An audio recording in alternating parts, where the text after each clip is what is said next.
Muito bem, vamos a mais uma aula de banco de dados, nossa terceira aula, e nós vamos falar sobre cardinalidade e entidade associativa.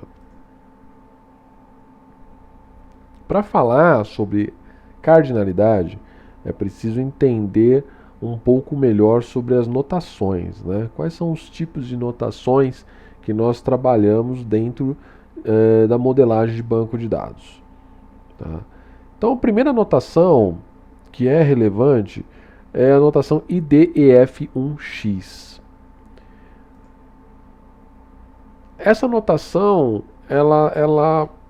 por exemplo, ela liga as duas entidades que estamos relacionando, ela liga com essa bolinha preenchida, tá? Do lado da entidade que tem a chave estrangeira. Tá? O losango vazio, ele indica que a tabela pai não tem obrigatoriamente uma representação na tabela filha. Ou seja, eu tenho uma tabela pai que não necessariamente tem uma tabela filha. E aí, o que seria tabela pai e tabela filha? É muito comum você dizer isso em modelagem de banco de dados, onde a tabela pai é a tabela que origina a informação e a tabela filha ela tem informações complementares, tá? Então, a gente fala tabela, entidade, é a mesma coisa, tá? Então, para entender, por exemplo, o que seria uma tabela pai e uma tabela filha, vamos falar de uma nota fiscal, por exemplo, tá? O cabeçalho da nota fiscal, tá? Onde tem as informações do vendedor, né? De quem está vendendo, as informações de quem está comprando, né? Data, número da nota.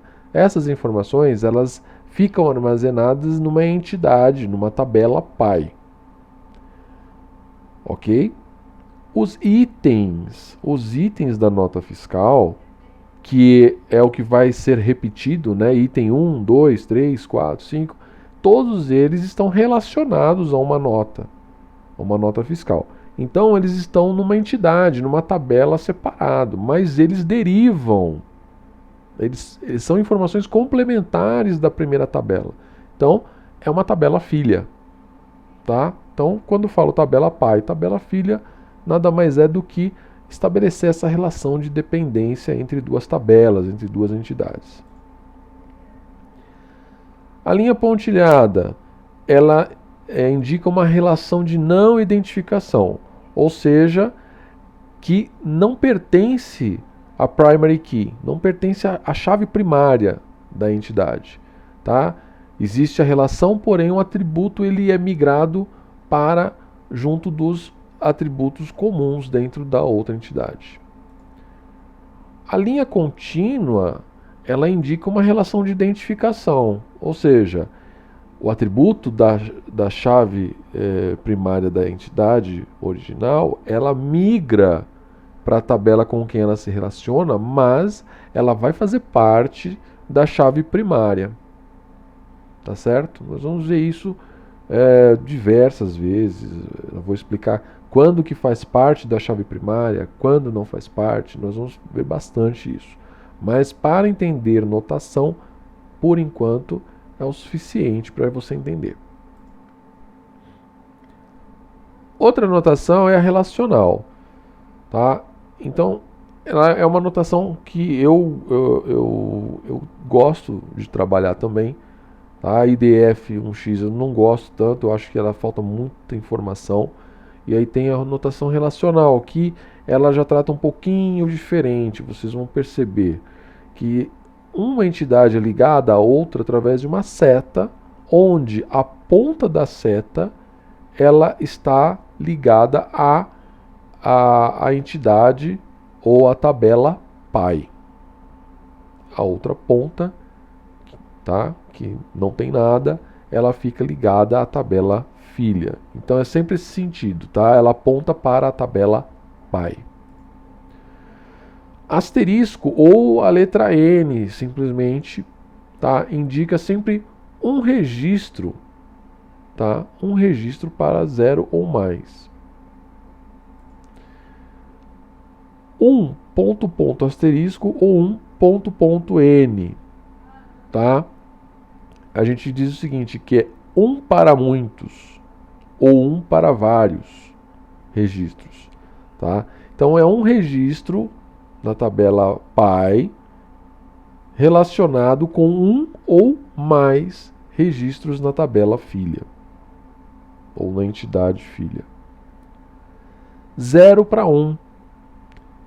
Um registro para 0 ou um registro na tabela filha. Então eu tenho um registro na tabela pai que pode não ter correspondência na tabela filha ou pode ter uma correspondência na tabela filha, tá? Uma e não mais do que uma.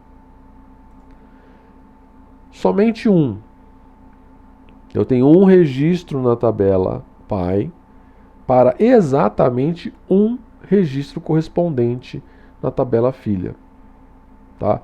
Não é muito comum esse tipo de relação, mas ele, em alguns casos, é muito útil, tá? Então, nós vamos falar mais tarde sobre esses relacionamentos, mas é bom que você saiba que ele existe, tá? Para que na hora que vá precisar dele, você não fique, né, em dúvida. Tá? Mas quando ele é necessário, é notório isso. Tá? Nós vamos ver isso direitinho. Mas entenda que a relação de 1 é 1 para 1, ou seja, um registro na entidade pai corresponde a exatamente somente um registro na entidade filha. E agora a notação pé de galinha. A notação pé de galinha, na minha opinião, é a melhor notação de todas, é a mais completa, tá? E apesar desse nome, vocês vão ver que o nome é dado pelo tipo de notação que é desenhada, mas é uma notação que ela é entendida no mundo todo, tá? Então, porque realmente as notações parecem um pé de galinha, é só por isso o nome. Então tá aqui, por exemplo, um registro na origem sempre vai ser indicado por essa notação. Um registro para 0 ou 1 registro, ou seja, um registro na tabela pai está relacionado à tabela filha, tá? Por 0, ou seja, por nenhum, não tem nenhuma relação, ou no máximo uma na tabela filha. Esta notação aqui é um registro na tabela pai para um obrigatório na tabela filha. Tá? Então, até para facilitar um pouco a memorização, principalmente nesse começo, né, quando fala 0, você vai ver sempre que tem aquela bolinha ali, você associa ao número 0. Tá? Quando ele é um obrigatório, além de um traço vertical, você vai encontrar outro traço vertical, quer dizer que é um obrigatório. Tá certo? Essa notação aqui, um registro na tabela pai para 0, ou seja, pode não ter uma correspondência na tabela filha, tá? Na entidade filha, ou mais.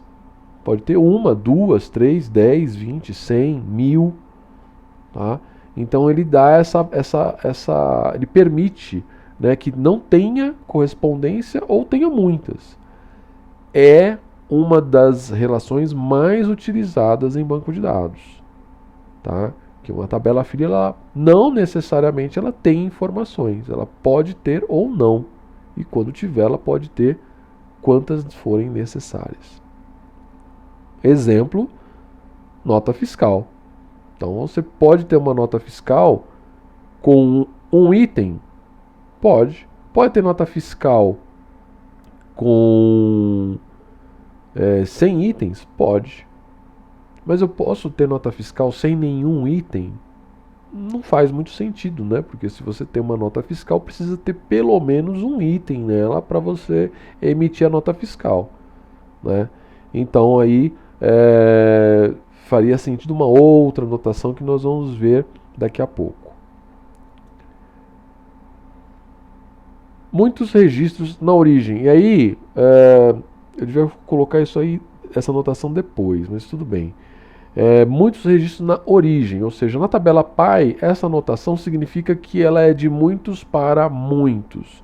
Eu vou tratar isso depois, porque é uma particularidade, né, trabalhar muitos para muitos. Agora sim, o que eu estava falando da nota fiscal. Um registro para um obrigatório ou mais. Então, se a gente estiver falando de duas entidades, nota fiscal e itens da nota fiscal, por exemplo, né, esta notação ela seria ideal, porque ela está dizendo o quê? Que existe um registro para um registro na tabela pai, que é a tabela onde está o número da nota fiscal, eu tenho que ter pelo menos um na tabela filha. Faz sentido que é um item. Então não pode fazer nota fiscal sem item. Tá? Ou mais. Posso ter um item, posso ter 100 itens, 200 itens, não importa. Tá certo?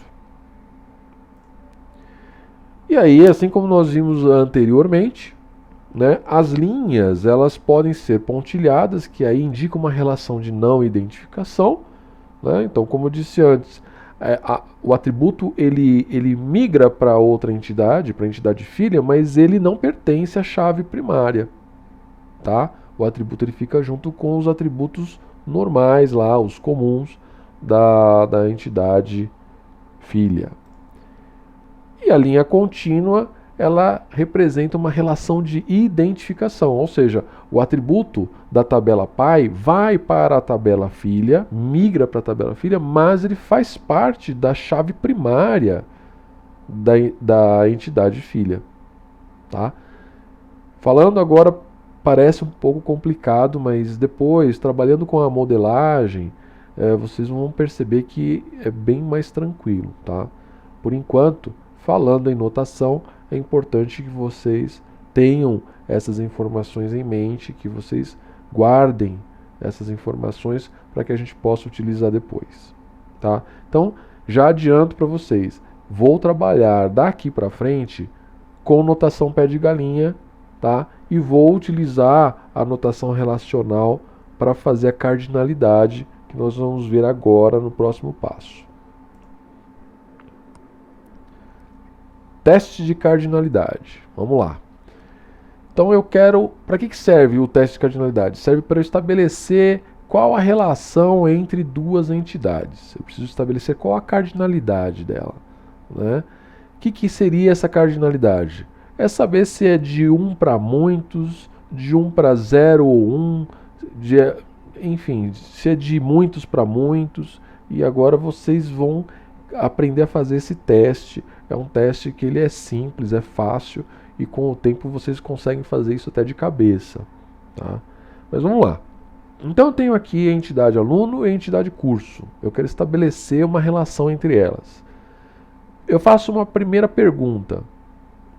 Um aluno, e eu já marco o número 1 ali do lado da entidade aluno. Um aluno pode se matricular em quantos cursos? Tá? Um aluno se matricula em quantos cursos? Vamos falar de uma escola de ensino médio, por exemplo. Tá? Então, um aluno ele não se matricula em mais de um curso. Ele se matricula ou no ensino médio regular, se for uma escola técnica, no ensino médio técnico em processamento de dados, ou no ensino médio técnico em edificações. São cursos diferentes. Tá? Mas ele tem que escolher um e vai se matricular somente em um. Então, respondendo aqui a essa pergunta, um aluno pode se matricular em quantos cursos? Um. Então está aqui, a gente coloca a resposta do lado da entidade curso. Depois, nós mudamos o sentido dessa pergunta. Tá? Então, nós partimos de curso para aluno, ou seja, um curso, e aí eu já marquei ali o número 1 do lado da entidade curso. Um curso pode conter quantos alunos? Bom, um curso pode ter vários alunos cadastrados. Então vamos usar a nossa notação relacional aqui, N. Tá? Um curso pode conter N alunos cadastrados. Tá? Qual o próximo passo do teste? Eu tenho que excluir os menores valores de cada entidade. Então, na entidade aluno, o menor valor é 1, então eu vou excluir esse valor. Na entidade curso, excluir o menor valor, mas os dois são iguais, então eu posso excluir qualquer um deles. Muito bem, estabelecemos uma relação aqui, n para 1. E agora a gente vai atribuir, baseado nisso, a nossa notação pé de galinha. Então olha só, eu já coloquei aqui a notação que indica 1 na origem, tá? E eu vou colocar a notação aqui que indica muitos, certo? Na entidade aluno. Por que você usou aqui 0 ou muitos? Eu usei 0 ou muitos porque aí a gente tem que pensar um pouco em regra de negócio, né? Eu posso ter um curso cadastrado na escola sem nenhum aluno matriculado? Posso. A escola pode ter inaugurado um curso, abriu esse curso, ele está cadastrado, mas ainda não tenho nenhum aluno. Então, se há essa possibilidade, eu tenho que refletir esta regra no meu modelo de banco de dados. Tá? Eu não posso obrigar a escola a cadastrar um aluno para abrir um curso. Não. O curso ele pode ser aberto, pode ser inaugurado e ficar aguardando os alunos se inscreverem, se matricularem. Tá? Então, se eu permito isso, tenho que refletir essa regra no banco de dados. Tá certo? Então, vamos lá. Bom, feito isso, o que acontece? Eu tenho que migrar, né? Eu estabeleci a relação, eu sei qual que é a tabela pai, qual que é a tabela filha, né? Então eu vou levar a informação, ou seja, a chave primária código do curso, eu estou levando para aluno, é o que está estabelecendo a relação entre as duas. Eu estou dizendo que um aluno, ele pertence a um curso, tá? Ele está matriculado em um curso. Ou seja, quando um aluno for cadastrado, ele poderá ser relacionado a um curso, a somente um curso. Tá certo?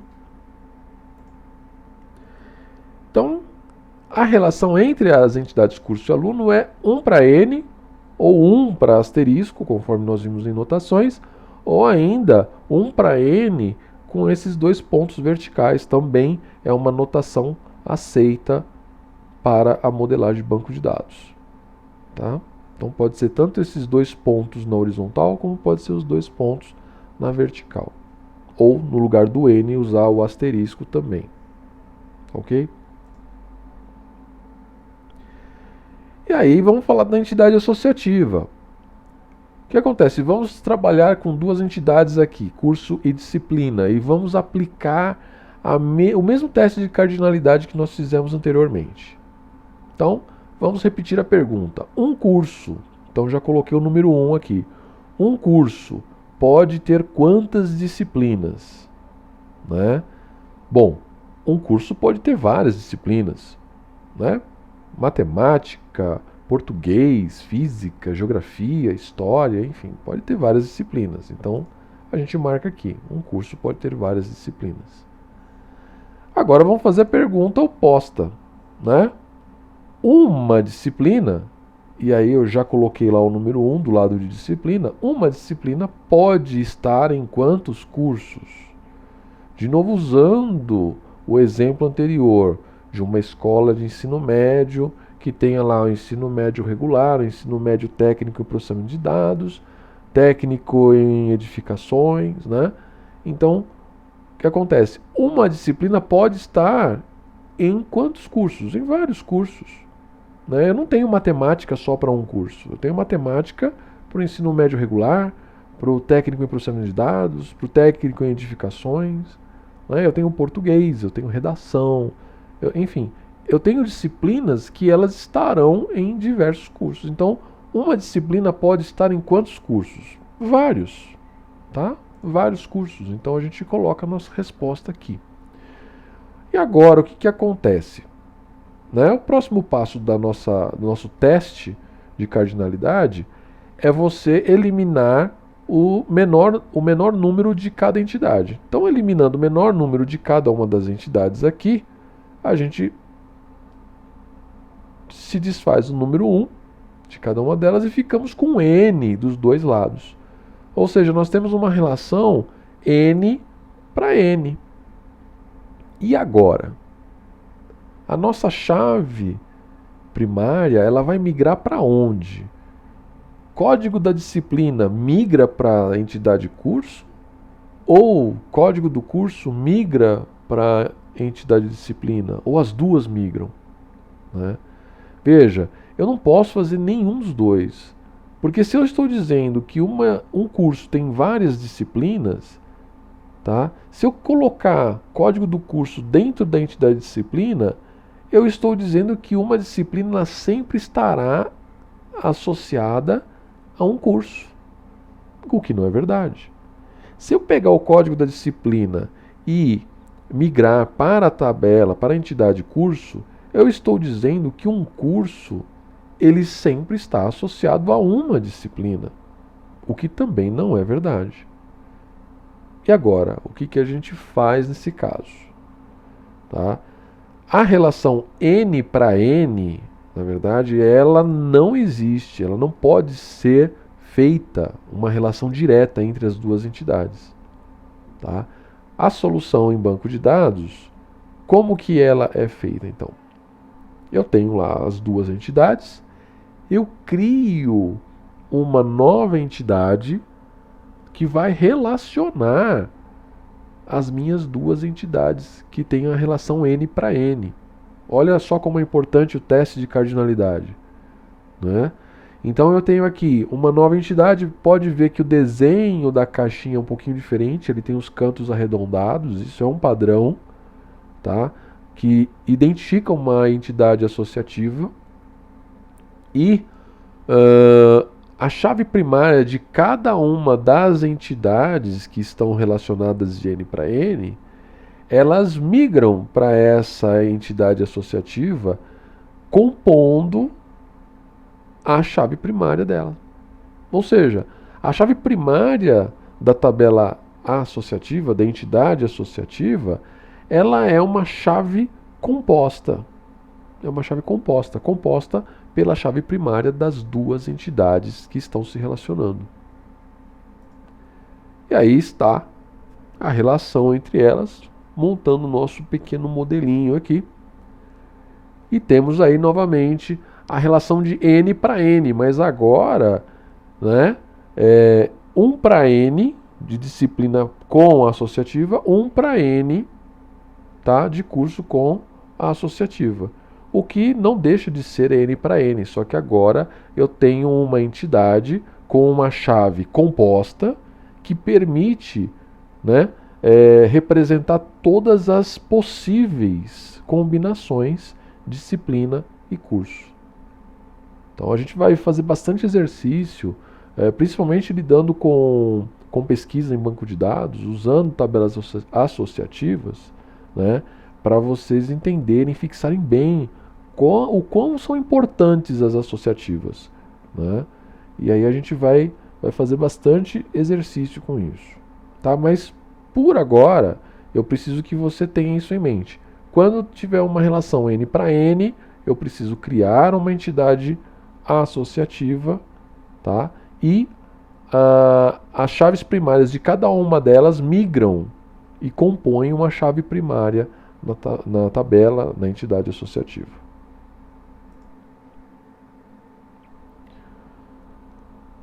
Muito bem, vamos fazer um resumo aqui do que nós vimos. Temos 3 notações aqui. A IDF1x, a notação relacional e a pé de galinha. Tá? De cara já digo que a IDF1x eu apresentei para vocês, mas para vocês saberem da existência dela e não estranharem se vocês encontrarem em algum lugar. Tá?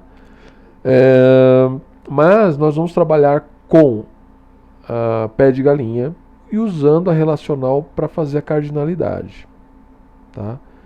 Então, a notação pé de galinha tem maior representatividade, por isso que vou trabalhar com ela daqui para frente. Tá? O teste de cardinalidade ele resulta na notação relacional, ou seja, ele ajuda a notação pé de galinha, né? Então, nós vamos sim fazer alguns exercícios de cardinalidade com a notação relacional, mas isso com o tempo e com a experiência vocês vão perceber que acaba se tornando uma nota mental, né? Você não vai ter mais a necessidade de ficar lá escrevendo um para N, fazendo as perguntas e tal. Mas é importante que você saiba fazer o teste de cardinalidade, porque dúvidas aparecem no meio do caminho. Tá? Vai por mim. Mais de 20 anos de estrada e de vez em quando surge uma dúvida. Opa, peraí, mas essa regra será que é? Será que não é? Então eu faço sem vergonha nenhuma o teste de cardinalidade e ele acaba sempre mostrando o caminho certo. E essa regra é importantíssima. Quando a relação é n para n, depois do teste de cardinalidade, então nós criamos. Isso não está nem aberto para discussão, tá? Nós criamos uma entidade associativa, tá certo? Fez o teste de cardinalidade, deu n para n, cria a entidade associativa, migra chaves primárias de cada uma delas para compor uma chave primária na tabela associativa, na entidade associativa. Tá? Então a gente nem abre uma discussão se faz ou não faz, é uma regra. Bacana, pessoal. Terminamos aí a nossa terceira aula de banco de dados, tá? E próxima aula vamos falar sobre normalização de entidades, entidade pai e entidade fraca, entidade de domínios, e aí nós vamos entrar de vez no nosso MER, que é o modelo de entidade de relacionamento. E aí eu vou mostrar o MER físico, lógico, falar sobre os tipos de atributos, enfim. Aí nós passamos aí, talvez na quinta ou na sexta aula, eu vou passar a ferramenta para vocês fazerem o download. Eu vou passar uma ferramenta, ela é gratuita, tá? Para vocês instalarem. E é importante que vocês tenham ela instalada, porque os exercícios que nós vamos montar aqui e construir banco de dados através de modelagem, nós vamos precisar dessa ferramenta, tá ok? Então aí na próxima aula ainda a gente tem mais um pouco aí dessa de teoria, aí sim, teremos material suficiente para cair na prática. Tá joia, pessoal? Espero que vocês tenham gostado, tá? Qualquer dúvida, já sabe, só postar lá, só escrever lá nos comentários da aula que eu respondo para vocês e a gente volta a se falar na próxima aula. Um abraço.